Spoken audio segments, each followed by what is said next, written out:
नमस्कार स्वागतम। आज आमे गोटे बहुत ही जरूरी विषय कथा हेबा आम परिवेश। हाँ नमस्कार। एटा दशम श्रेणी जीवविज्ञान पाठ्यक्रमर गोटे मुख्य अंग। आउ परीक्षा पाई तो एहार गुरुत्व केते सेटा आमे समस्ते जानिछे। बिल्कुल। तबे आजिवा आलोचना पाई आमे मुख्यतः आम पाठ्यपुस्तक को ही आधार करिबा। चेष्टा करिबा परिवेशर मूल कथागुड़ी को ए भल भावरे बुझिबा पाई। जेमिति परिसंस्था कोण केमिति काम करे। हाँ ठीक। परिसंस्था खाद्य श्रृंखल शक्ति केमती प्रवाहित हुए आउ ए पोषक चक्र ए सबु आउ हाँ आम परिवेशर वर्तमानर समस्या विषय रे भी कथा हेबा। आउ परीक्षारे को जिनस बेसी गुरुत्वपूर्ण सेगुड़िको उपरे आमे विशेष ध्यान दबा नहीं। निश्चय सेटा ही मुख्य उद्देश्य। बढ़िया। आमे समस्ते जानिछे पृथ्वी एकमात्र ग्रह जोठी जीवन अछि। किंतु केबे भाविच ए जीवन को संभव करुथिबा व्यवस्थाटा केते जटिल आउ केते सुंदर भावे चलीजी। हाँ एकदम गोटे आश्चर्यजनक व्यवस्था। तेबे चलंतु एहारी भितरकू जिबा।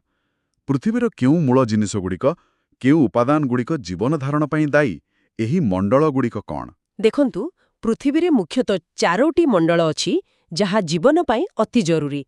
प्रथमे हेला आम चारिपाखे थिबा वायु। वायुमंडल। हाँ वायुमंडल। एथिरे जबक्षारजान प्राय 78, अम्लजान 21% पाखापाखि आउ अल्प किछि अंगारकाम्ल ओ अन्यान्य गैस। एहे अम्लजान तो आमे निश्वास रे नेउ। आओ द्वितीय रे होला अस्ममंडल बा लिथोस्फियर माने आमे जेउ माटी पत्थर उपरे अच्छे। ठीक। तृतीय रे हेला जलमंडल बा हाइड्रोस्फियर समुद्र नदी ह्रद पोखरी सबु पानी। अच्छा ताहले वायु माटी आउ पानी। हाँ आउ एई तीनोटी मंडलर किछि किछि अंश मिसी गोटे स्वतंत्र स्थान तैयारी करे जोठी जीवन संभव। सेटा ही जीवमंडल ना। हाँ बायोस्फियर। एकदम ठीक। एहा हौची जीवमंडल। एहा सेही अंचल जोंठी वायु पानी आउ माटीर एमिति एक समन्वय रहिछि जे जीवन संभव होई पारुछि। एहा केवल गछलता बा जीवजंतुଙ୍କୁ नै गठित मुए। एहा गोटे पूरा व्यवस्था। हाँ एहा एक पूरा व्यवस्था। पृथ्वीर सबुठु बड़ परिसंस्था कहिले चले। आउ एहा मुख्यतः सौरशक्ति द्वारा चली थाए आउ निजुकु निजे नियंत्रण करिवार क्षमता भी रखे। अच्छा एई परिसंस्था बा इकोसिस्टम शब्दटा आमे सुनु सरल भाषा रे एहा कोन एहार गठन केमिति होई थाए। एटा बुझिबा बहुत सहज। देखंतु गोटे निर्दिष्ट जागा नियंतु सेई जागार समस्त जीवंत जिनिस माने गच्छ पोक जंतु एपरिकी छोट छोट अणुजीव आउ सेठाकर निर्जीव जिनिस भी। हाँ आउ सेही जागार निर्जीव जिनिस जेमिति माटी पानी सूर्यकिरण तापमात्रा पवन एई सबु जीवंत आउ निर्जीव जिनिस मिसिकी गोटे कार्यक्षम एकक तैयारी करंती। ओहो ताकू ही परिसंस्था कुहा जाए। आउ सबुटु गुरुत्वपूर्ण कथा हैला एथिरे समस्ते समस्तंको उपरे निर्भरशील। परस्पर उपरे निर्भर करंती। हाँ एही निर्भरशीलता ही परिवेशरे संतुलन बा इकोलॉजिकल बैलेंस आणे। उदाहरण स्वरूप गोटे पोखरी बा गोटे जंगल ए सबु गोटे गोटे परिसंस्था। भूमि बा तृणभूमि भी गोटे परिसंस्था।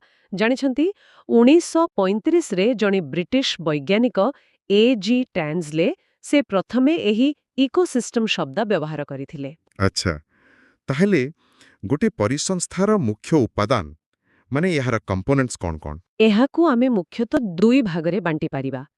प्रथम हेला अजैविक उपादान एबायोटिक कंपोनेंट्स माने निर्जीव जिंस। हाँ अजैविक बा एबायोटिक एथिरे आसीबो जलवायु संबंधी कारक जेमती तापमात्रा आलोक आर्द्रता पानी ता सहित माटीरे थिबा अजैविक पदार्थ जेमती जल अंगारक जबक्षारजान फॉस्फोरस गंधक एसबु। आउ किछि जैविक पदार्थ भी थाए ना अजैविक भागरे। हाँ किछि जैविक पदार्थ जेमती पुष्टिसार स्नेहसार श्वेतसारर भंगा अंश बा ह्यूमस माटीरे थाए जहा जैव और अजैव मध्यरे संजोग रखे एसबु मिसी जीवन पाई परिवेश तैयारी करंते। बुझिली ए तो गला अजैविक आउ द्वितीय भागटी हेला जीवंत अंश। एकदम द्वितीय भाग होला जैविक उपादान बा बायोटिक कंपोनेंट्स माने सबु जीवंत अंश। एहाकू पुणी आमे तीनी भागरे बांटी पारिबा। तीनी भाग कौन कौन। प्रथम हेले उत्पादक बा प्रोड्यूसर। प्रोड्यूसर ମାନେ ଯିଏ ଉତ୍ପାଦନ କରେ ଗଛଲତା। ହଁ, ସବୁ ସବୁଜ ଉଦ୍ଭିଦ, ଛୋଟ ଘାସଠୁ ଆରମ୍ଭ କରି ବଡ଼ ବଡ଼ ଗଛ ପର୍ଯ୍ୟନ୍ତ, ଏପରିକି ପାଣିରେ ଭାସୁଥିବା ସୂକ୍ଷ୍ମ ଶୈବାଳ ବା ଫାଇଟୋପ୍ଲାଙ୍କଟନ୍, ଏମାନେ କ'ଣ କରନ୍ତି?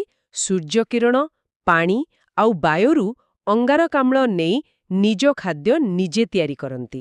ଆଲୋକଶ୍ଳେଷଣ ପ୍ରକ୍ରିୟାରେ ଫୋଟୋସିନ୍ଥେସିସ୍। ବିଲକୁଲ, ସେଇଥିପାଇଁ ଏମାନଙ୍କୁ ସ୍ୱପୋଷୀ ବା ଅଟୋଟ୍ରଫ୍ସ କୁହାଯାଏ। ଏମାନେ ହିଁ ପରିସଂସ୍ଥାକୁ ମୂଳ ଶକ୍ତି ଯୋଗାନ୍ତି। ତାମାନେ ବାକି ସମସ୍ତେ ଏମାନଙ୍କ ଉପରେ ଏକଦମ ନିର୍ଭରଶୀଳ।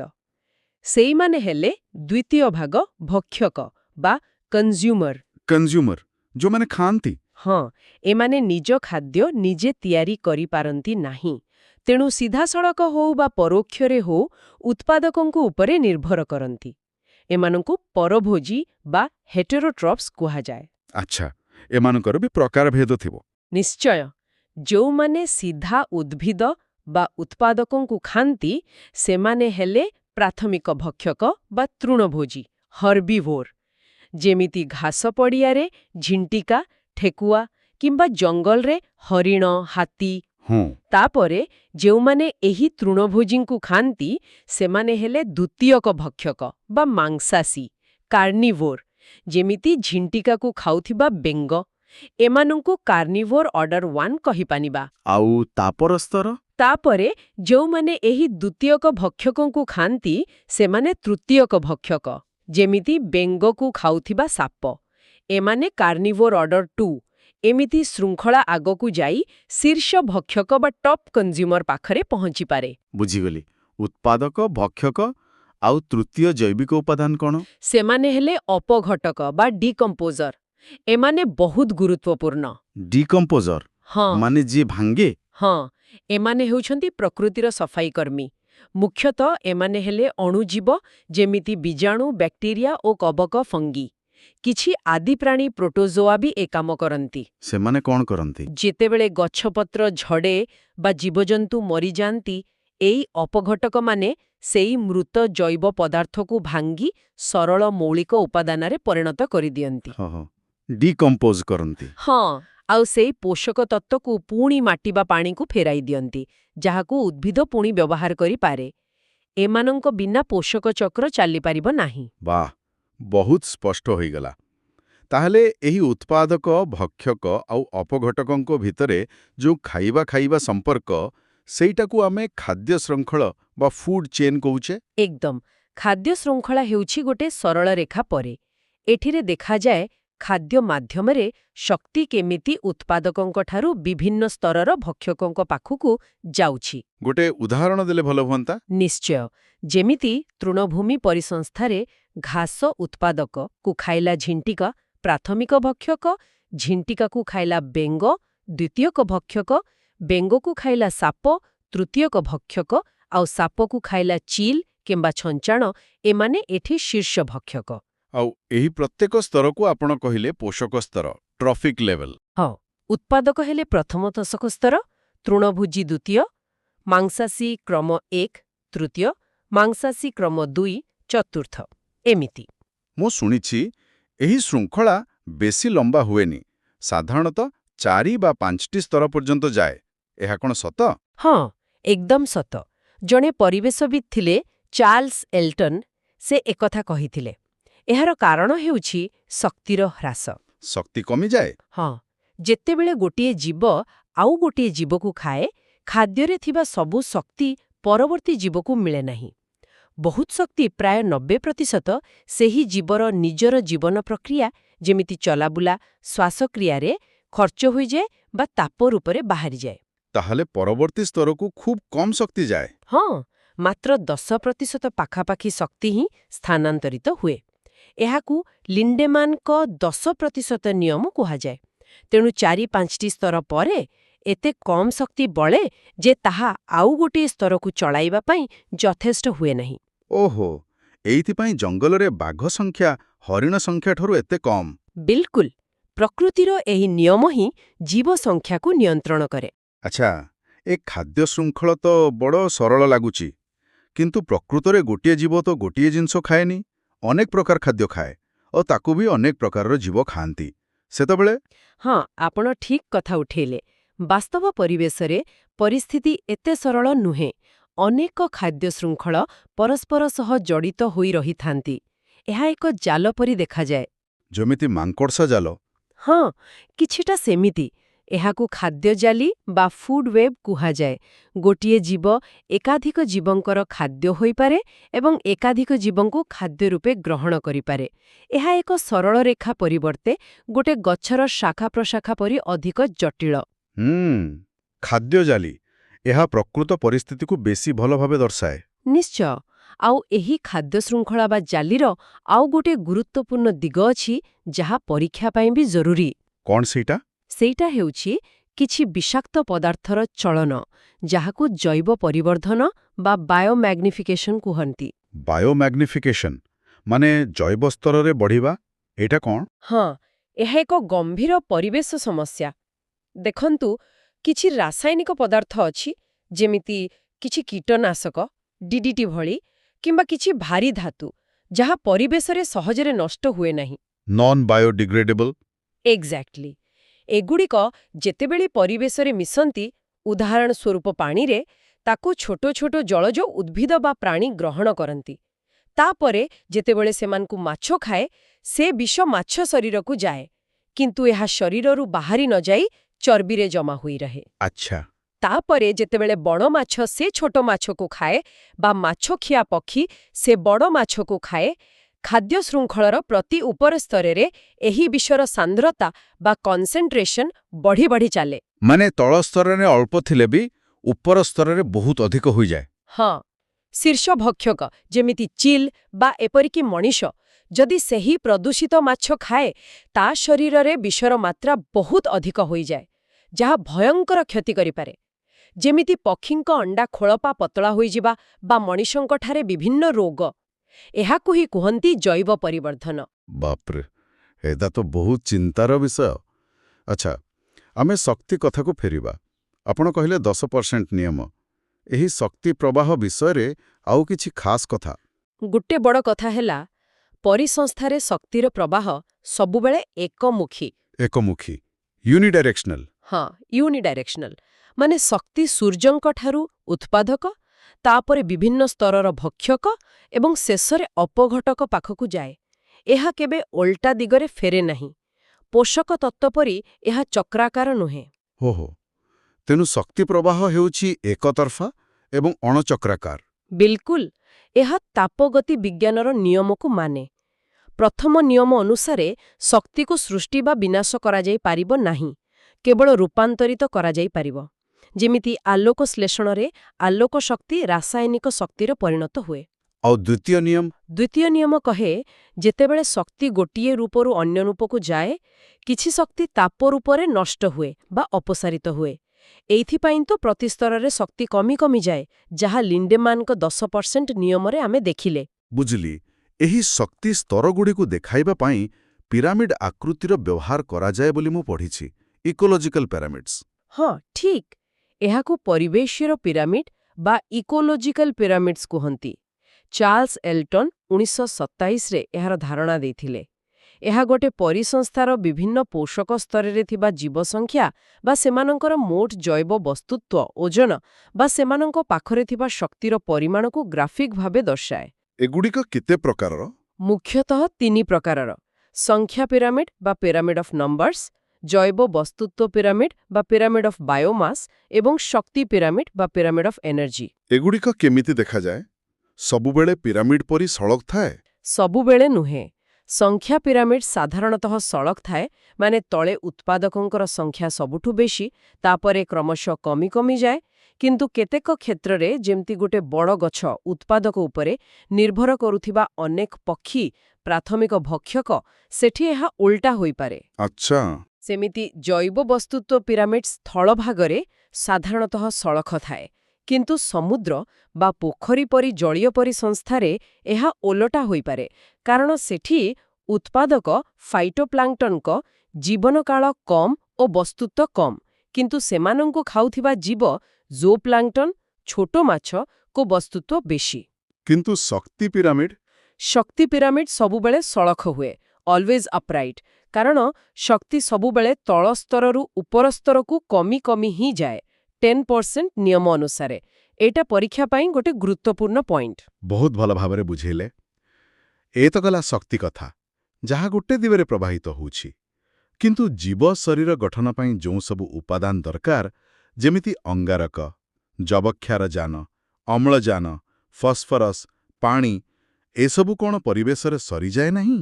ନା, ଏଇଠି ପ୍ରକୃତିର ଆଉ ଏକ ଚମତ୍କାର ବ୍ୟବସ୍ଥା କାମ କରେ। ଶକ୍ତି ଭଳି ଏହି ପଦାର୍ଥଗୁଡ଼ିକ ବା ପୋଷକ ତତ୍ତ୍ୱ ନ୍ୟୁଟ୍ରିଏଣ୍ଟସ୍ ସରିଯାଏ ନାହିଁ କି ଗୋଟିଏ ଦିଗରେ ଯାଇ ଶେଷ ହୋଇଯାଏ ନାହିଁ। ତାହେଲେ କ'ଣ ହୁଏ? ସେଗୁଡ଼ିକ ପରିବେଶ, ମାଟି, ପାଣି, ବାୟୁ ଆଉ ଜୀବ ଶରୀର ଭିତରେ ନିରବଚ୍ଛିନ୍ନ ଭାବେ ଚକ୍ର ଭଳି ଘୂରି ବୁଲୁଥାଏ।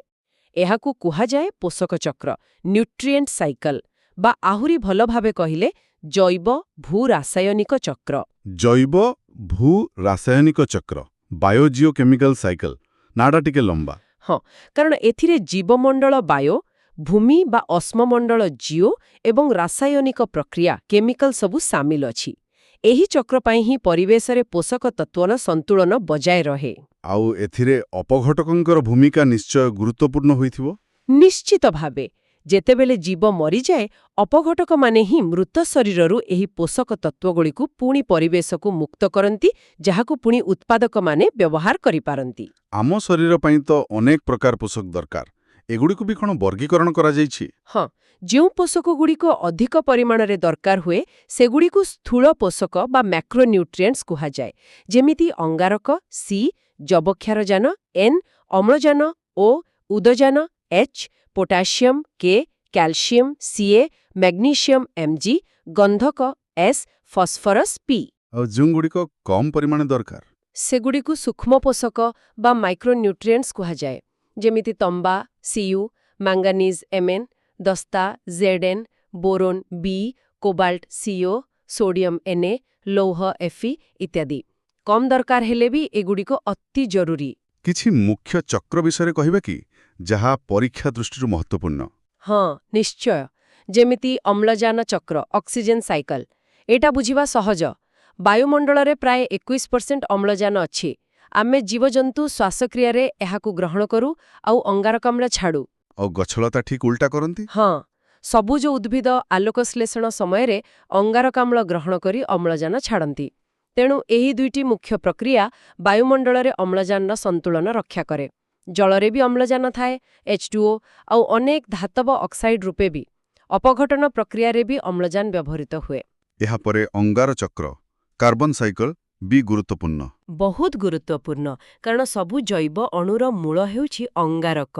ବାୟୁମଣ୍ଡଳରେ ଏହା ମୁଖ୍ୟତଃ ଅଙ୍ଗାରକାମ୍ଳ CO2 ରୂପେ ଥାଏ। ଗଛ ଏହାକୁ ଆଲୋକଶ୍ଳେଷଣରେ ବ୍ୟବହାର କରି ଶ୍ୱେତସାର ତିଆରି କରେ। ଆଉ ଆମେ ସେ ଗଛକୁ ଖାଇଲେ ବା ଗଛ ଖାଉଥିବା ଜୀବଙ୍କୁ ଖାଇଲେ ସେ ଅଙ୍ଗାରକ ଆମ ଶରୀରକୁ ଆସେ? ଠିକ୍। ଆଉ ଯେତେବେଳେ ଆମେ ଶ୍ୱାସକ୍ରିୟା କରୁ ବା ଯେତେବେଳେ ଜୀବ ମରିଯାଏ ଓ ତାର ଅପଘଟନ ହୁଏ, ସେତେବେଳେ ଅଙ୍ଗାରକ ପୁଣି CO2 ରୂପେ ବାୟୁମଣ୍ଡଳକୁ ଫେରିଯାଏ। ଜଙ୍ଗଲ ପୋଡ଼ିଲେ ବା ଆମେ ଯେତେବେଳେ ଜୀବାଶ୍ମ ଇନ୍ଧନ ମାନେ କୋଇଲା, ପେଟ୍ରୋଲ ଜାମୁଛେ, ସେତେବେଳେ ବି ବହୁତ ପରିମାଣର CO2 ବାୟୁକୁ ଯାଉଛି। ଆଉ ଜଳରେ ବି ତ ଅଙ୍ଗାରକ ଥାଏ? ହଁ, ସମୁଦ୍ର ଜଳରେ ବାୟୁମଣ୍ଡଳ ତୁଳନାରେ ପ୍ରାୟ 50 ଗୁଣ ଅଧିକ ଅଙ୍ଗାରକ ଦ୍ରବୀଭୂତ ଅବସ୍ଥାରେ ଅଛି। କିଛି ପଥରରେ ବି କାର୍ବୋନେଟ୍ ରୂପେ ଥାଏ। ବୁଝିଲି। ଏବେ ଆସିବା ଯବକ୍ଷାରଜାନ ଚକ୍ର, ନାଇଟ୍ରୋଜେନ୍ ସାଇକେଲକୁ। ଏଇଟା ଟିକେ ଜଟିଳ ବୋଲି କୁହନ୍ତି, ପରୀକ୍ଷାରେ ବି ବେଶୀ ଆସେ। ହଁ, ଏଇଟା ଟିକେ ଅଧିକ ପର୍ଯ୍ୟାୟ ବିଶିଷ୍ଟ, କିନ୍ତୁ ବୁଝିଗଲେ ସହଜ ଲାଗିବ। ଦେଖନ୍ତୁ, ବାୟୁରେ ସବୁଠୁ ଅଧିକ ଗ୍ୟାସ୍ ହେଉଛି ଯବକ୍ଷାରଜାନ N2, ପ୍ରାୟ 78%। କିନ୍ତୁ ଗଛ ସିଧାସଳଖ ଏହାକୁ ବ୍ୟବହାର କରିପାରେ ନାହିଁ। N2 ଗ୍ୟାସ୍ଟା ବହୁତ ନିଷ୍କ୍ରିୟ। ତାକୁ ବ୍ୟବହାରଯୋଗ୍ୟ ଯୌଗିକରେ ପରିଣତ କରିବାକୁ ପଡ଼େ। ଏହି ପ୍ରକ୍ରିୟାକୁ କୁହାଯାଏ ଯବକ୍ଷାରଜାନ ବିବନ୍ଧନ ବା ନାଇଟ୍ରୋଜେନ୍ ଫିକ୍ସେସନ୍। ନାଇଟ୍ରୋଜେନ୍ ଫିକ୍ସେସନ୍, ଏହା କେମିତି ହୁଏ? ଏହା ମୁଖ୍ୟତଃ 2-3 ପ୍ରକାରରେ ହୁଏ। ଗୋଟେ ହେଲା, ମାଟିରେ କିଛି ବିଶେଷ ପ୍ରକାରର ବୀଜାଣୁ ଥାନ୍ତି, ସେମାନେ ବାୟୁର N2କୁ ଆମୋନିୟମ୍ NH4+ ପରିଣତ କରିପାରନ୍ତି। କିଛି ବୀଜାଣୁ, ଯେମିତି ରାଇଜୋବିୟମ୍, ଡାଲି ଜାତୀୟ ଗଛର ମୂଳରେ ରହି ଏ କାମ କରନ୍ତି, ସିମ୍ବାୟୋଟିକ୍।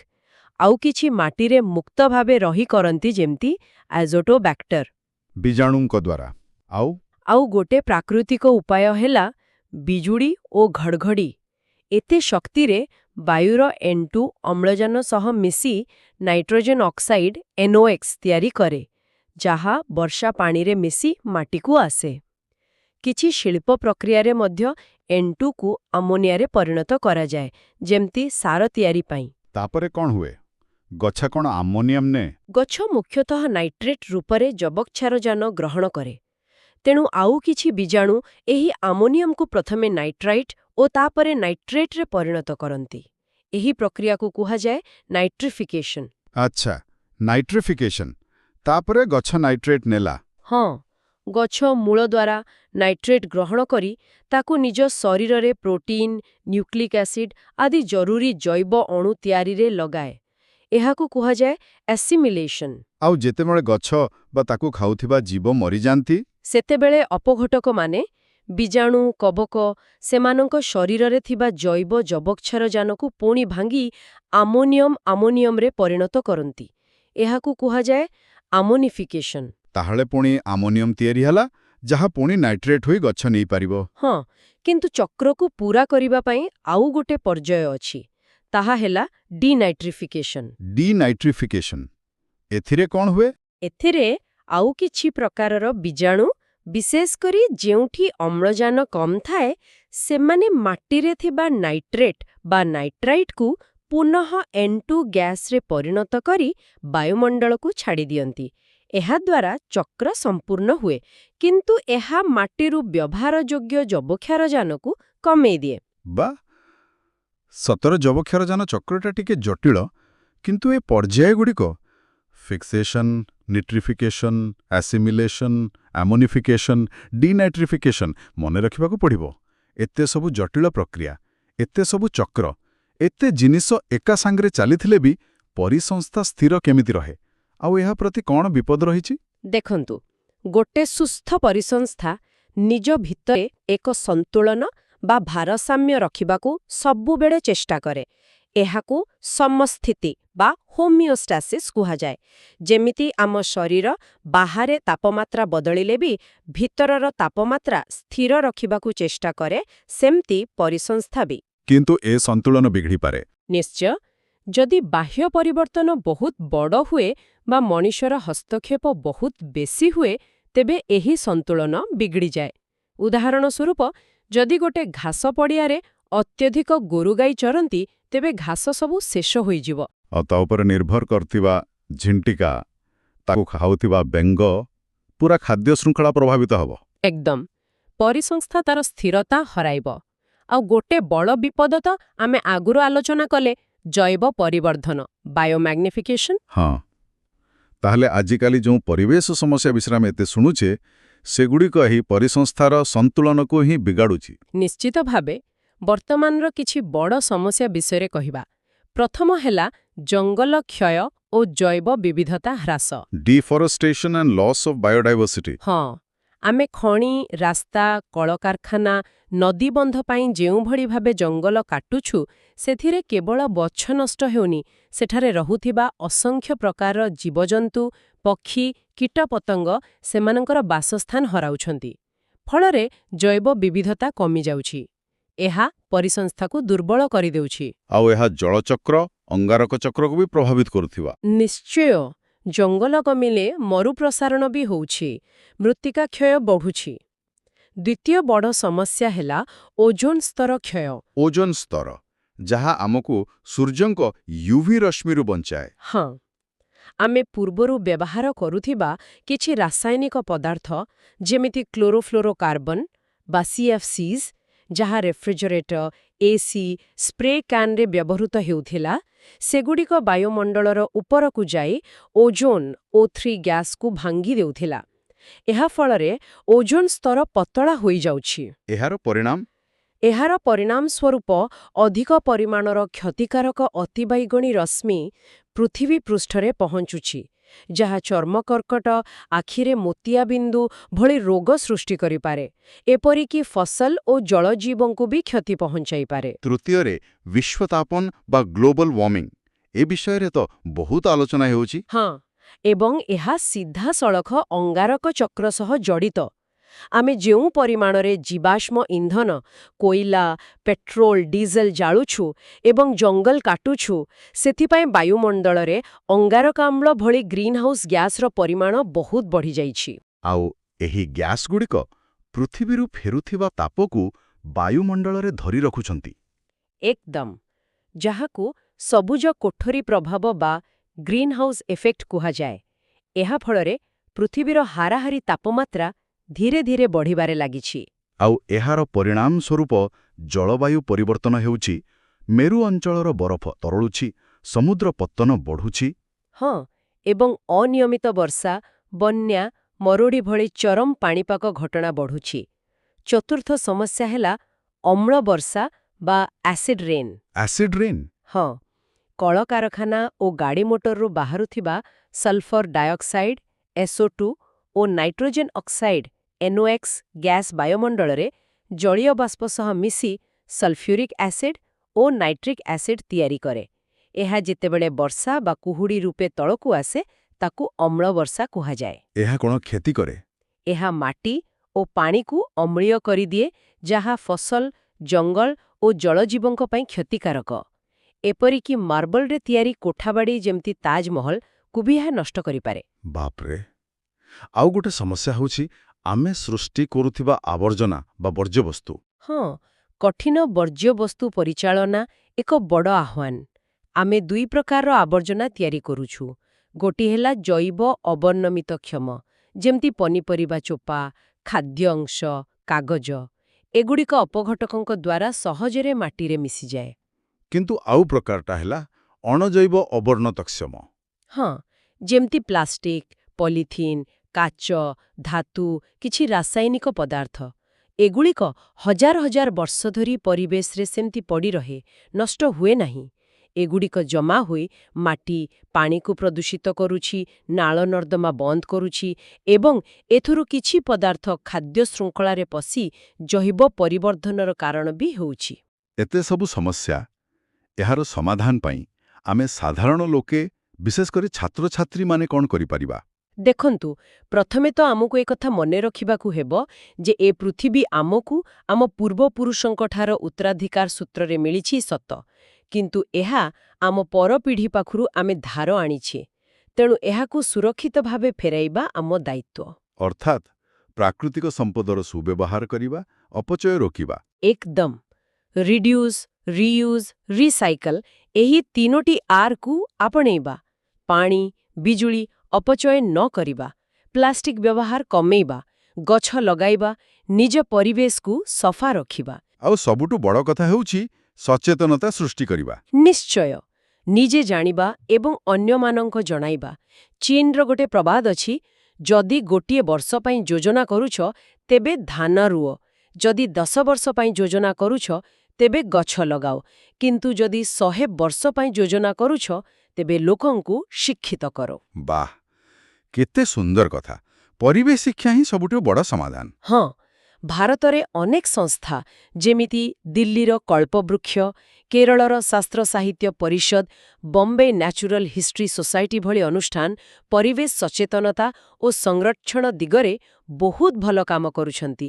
ଆମେ ସମସ୍ତେ ଏଥିରେ ନିଜ ନିଜ ସ୍ତରରେ ଯୋଗଦାନ ଦେଇପାରିବା। ମୂଳ କଥା ହେଲା ଏ ପୃଥିବୀ ସମସ୍ତଙ୍କର। ଏହାର ସମ୍ପଦକୁ ଆମକୁ ଭବିଷ୍ୟତ ପାଇଁ ସାଇତି ରଖିବାକୁ ହେବ। ବିଲକୁଲ। ତାହେଲେ ଆଜିର ଏହି ଆଲୋଚନାରୁ ଆମେ ଆମ ପରିବେଶ ବିଷୟରେ ଅନେକ ଗୁରୁତ୍ୱପୂର୍ଣ୍ଣ କଥା ଜାଣିଲେ। ପରିସଂସ୍ଥାର ଗଠନ, ଏହାର ବିଭିନ୍ନ ଉପାଦାନ, ଅଜୈବିକ, ଉତ୍ପାଦକ, ଭକ୍ଷକ, ଅପଘଟକ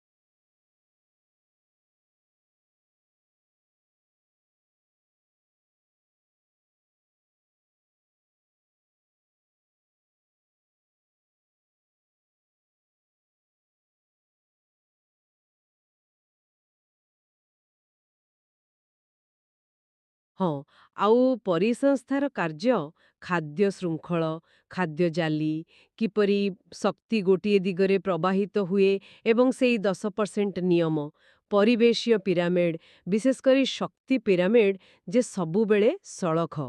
ଆଉ ପୋଷକ ତତ୍ତ୍ୱ କିପରି ଚକ୍ରାକାରରେ ଘୂରି ବୋଲେ, ଅମ୍ଳଜାନ, ଅଙ୍ଗାରକ ଆଉ ବିଶେଷ କରି ଯବକ୍ଷାରଜାନ ଚକ୍ରର ବିଭିନ୍ନ ପର୍ଯ୍ୟାୟ, ଜୈବ ପରିବର୍ଦ୍ଧନ କ'ଣ?